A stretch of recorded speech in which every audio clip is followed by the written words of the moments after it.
This season of So You Want to Run a Restaurant is brought to you by Localizer. In today's market, the difference between a full house and an empty one is discoverability, and Localizer makes sure your restaurant actually gets found. Yeah, by making it easy to manage all your online reviews, you'll boost your ranking on Google, Yelp, and even the top delivery apps. And more visibility means more customers walking through your door. Turn your great reputation into real growth. And as an added bonus, listeners of this show get a 25% off discount on your first 3 months. Learn how at localizer.com/podcast. That's LOCALYSER.com/podcast.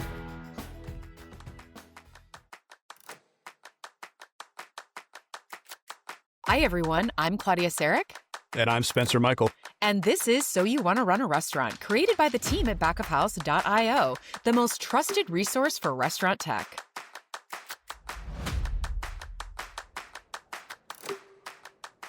Welcome, everybody, to the show. We are on location today here at the GFS Food Show in Grand Rapids, Michigan, and we're happy to have you. So today we are talking with someone who has basically built the place that you wish was around the corner from your house.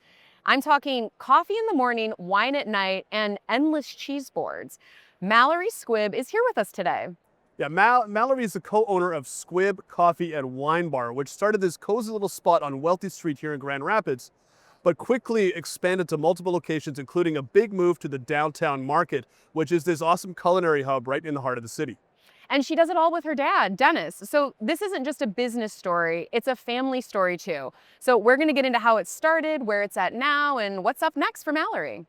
So grab a coffee, grab a latte, maybe a cheese board, or better yet, grab a glass of wine and settle in, and let's find out more about Mallory.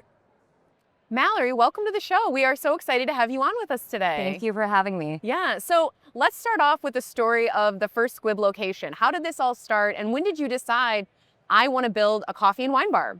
Yeah, so about 9 years ago now, I was in college just kind of studying. I was an English major, so my life was reading books and pretty boring. That's what I thought I wanted to do. But I found a job at a local coffee bar and just fell in love with working with my hands, making drinks. It was also cheese and wine. So I worked there for a bit. And my dad approached me with an idea. He wanted to invest in something. And he said, would you want to open up a coffee and wine bar in Grand Rapids, Michigan, where I grew up? And I said, I'll be there. Nice. Perfect. And you're on Wealthy Street. Yes. That's your first location. And it's such a cool little spot. Like it's the brick roads, the Kinchy building. So was that for love at first sight when you got into that? It was, area? And we searched around for a long time to kind of find the perfect neighborhood. And I think Wealthy Street is just such a beautiful array of multiple businesses. And I've seen it grow so much over the past 9 years. So we're very lucky to have gotten in there when we did. Yeah. It sounds like the perfect spot for a coffee and wine bar location. I think so. So when was it? What was the timeline from when you first had this idea, or when your dad first presented this idea to you, to when the business actually opened?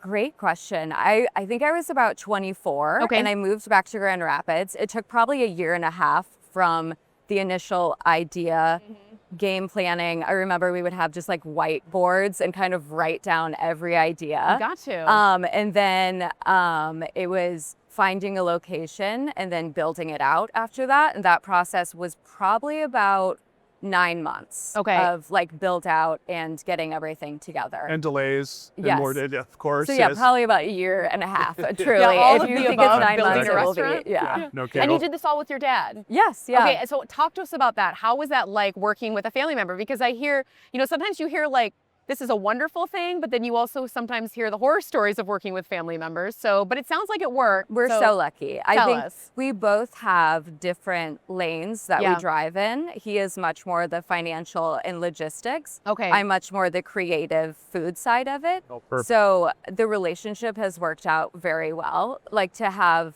full creativity on my side and then fully trust him with all of the back of end stuff on his side. It's been great. I've heard the horror stories too, but like I'm very lucky. I still love hanging out with him. So that's a good sign. If you still like hanging out with your family after that, then you're on a... I worked for my dad, and I my hat's off to you for having that level of commitment with each other. Because I don't think we could survive together. We would be bickering too much. So, and So obviously you've got the nice split. Your dad takes care of the business side. I'm sure you're learning, from him, and then you've got this creative mind that is kind of always flowing. Early on, were there mistakes made? That are things that you learned from that you can?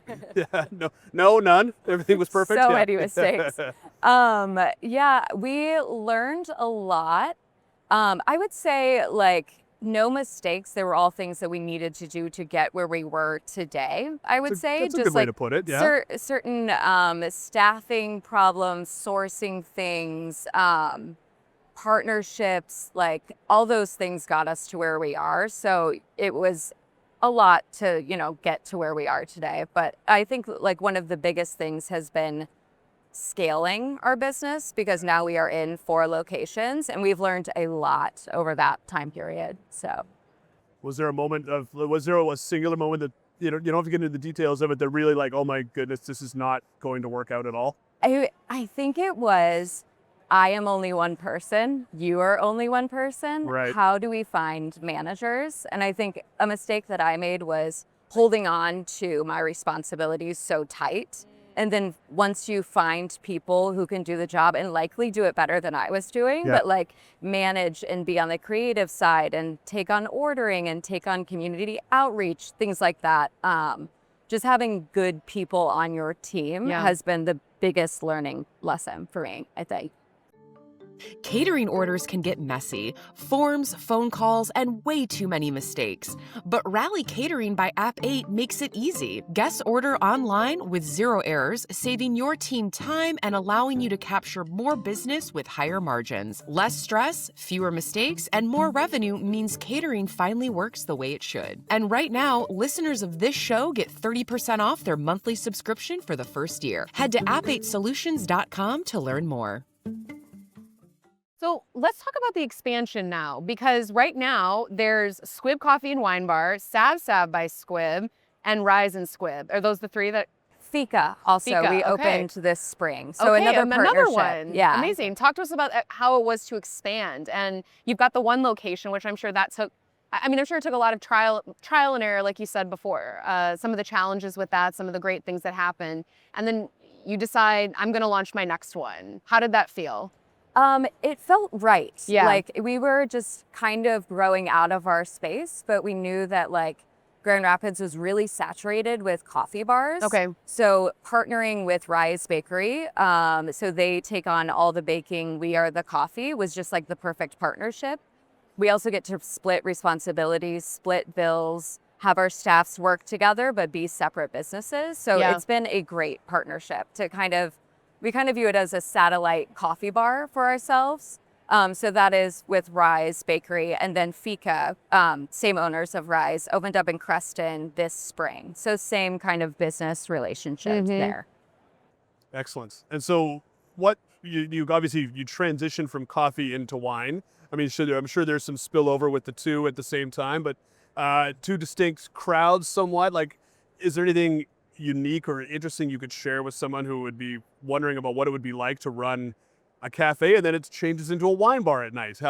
What kind of pitfalls would they might fall into, or what's the great part about it?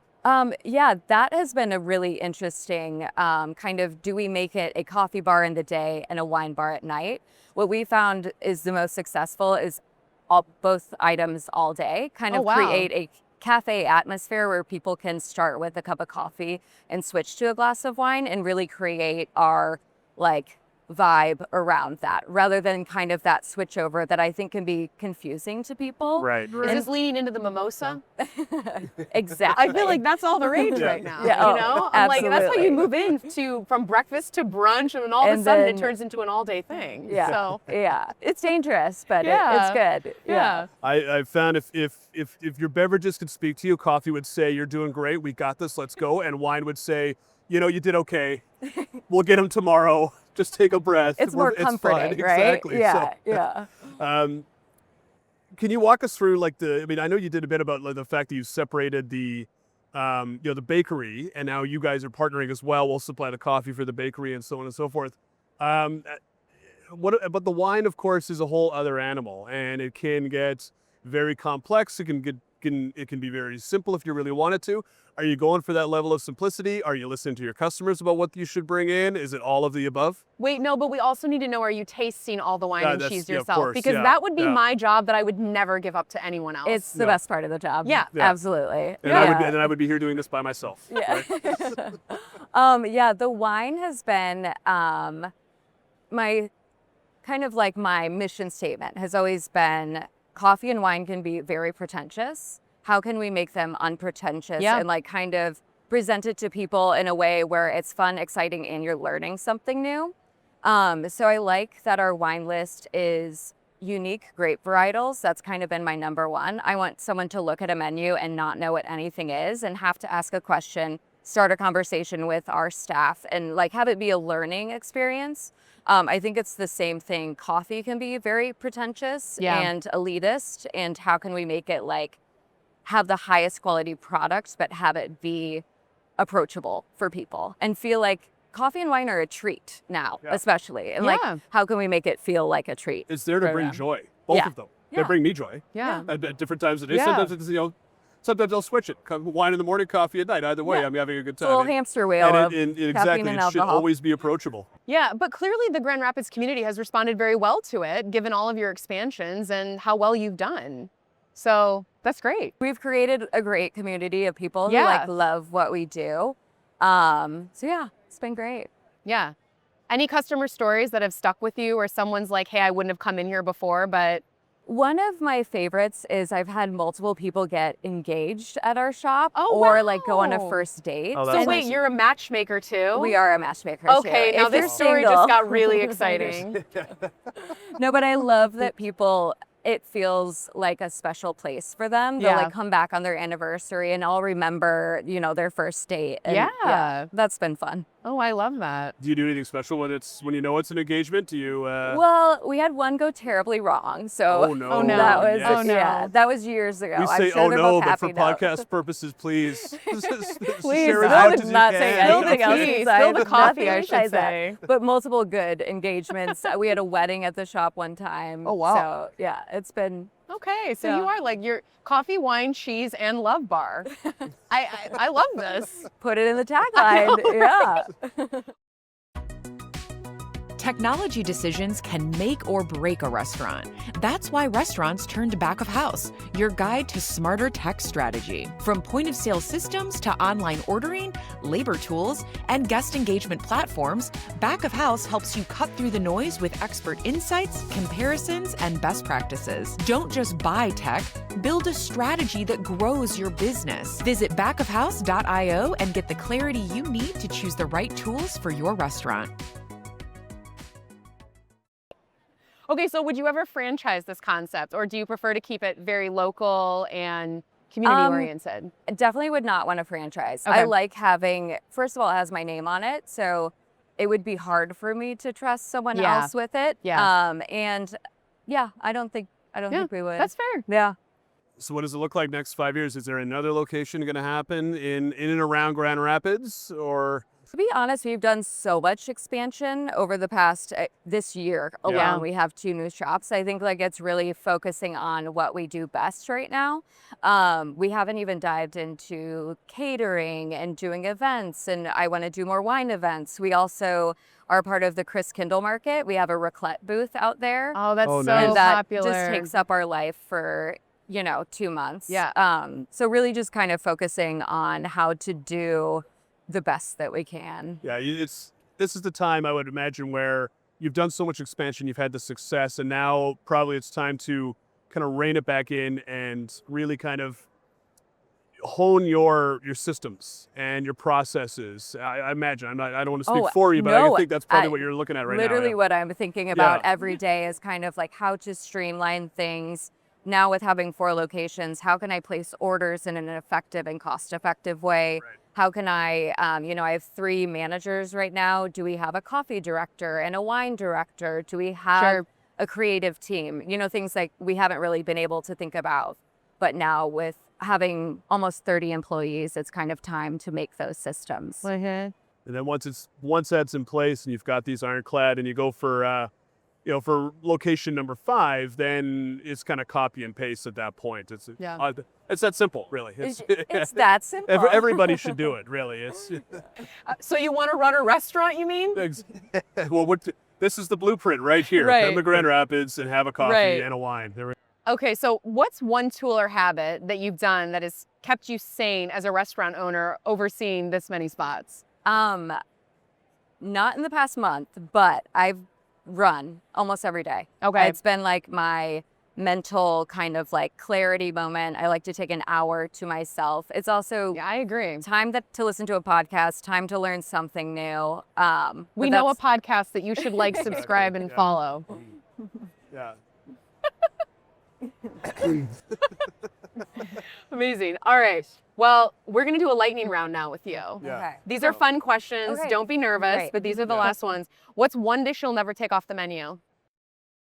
Oh, I hate to say this, but our avocado toast is the best in Grand Rapids. Ooh. Nice. And I Okay. was so hesitant to put it on the menu. It's so basic, it's so average, but ours is so good, and I can't take it off or people will riot. Truly. Yeah, but you know what? Here's the thing with avocado toast. When you get it wrong, you really get it wrong. Yeah, it's So like when you get it guacamole on toast. Yeah, exactly. Yeah. So that's the best in Grand Rapids. Got it. Okay. Avocado I toast. heard it You here heard first. it here first, everyone. What's your number 1 tip for turning first-time guests into regulars? Ooh. I think it's surprise and delight. Like when you experience something and you're surprised by it, Yeah. I feel like you want to go back.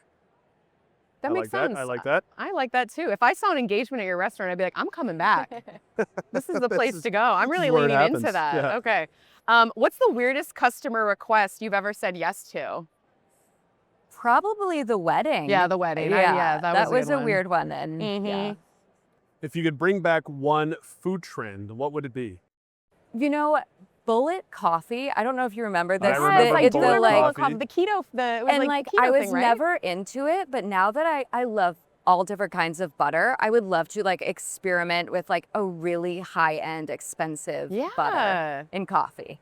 Okay. Don't bring it I back. love it. Maybe Yeah. it's but bullet it might coffee be fun. flights. The coffee flights with different compound You get a butters. shot of everything. I mean, come on. I like that. I like this. This Yeah. is good. Yeah, we're okay, helping we're you on out to something here. here. We're going to be able to quit this Yeah. job. Okay, Claudia. last Yeah. question here. What's the first thing you notice when you walk into another restaurant? If all the chairs are pushed in. Fantastic. Huh. If you notice one chair out of line, it will just irk me. Oh, 100%. Yeah. Really? Oh my Okay, goodness. but what is that? Is that just their attention to detail? Yes. Absolutely. Got It's it. their attention, their staff's attention. Yeah. Light bulbs burnt out is another Oh, one. Oh, yeah. man. A burnt out light bulb or light bulbs being burnt out. So when Oh you yeah, see or the them, that's- flickering. I mean, Yeah. Oh, yeah. yeah, no. that's just a haunted house. Yeah, All right. perfect. Well, thank you so much for joining us Thank today, you. Mallory. Thank you for this having was me. phenomenal. Yeah. What This a has great been great. conversation. Awesome. Thank you. I wish you the best of luck with the coffee, wine, and cheese bar, and I can't wait to try it. Thank you. So You Want to Run a Restaurant is created by Back of House, produced and hosted by Claudia Saric, with Nick Florick as executive producer. Marketing by Hillary Young and Ashley Dunn. Creative by Manisha Kishenchand. And live production by Sarah Heemstra. And of course me, your co-host, Spencer Michael. For more information, visit backofhouse.io/podcast.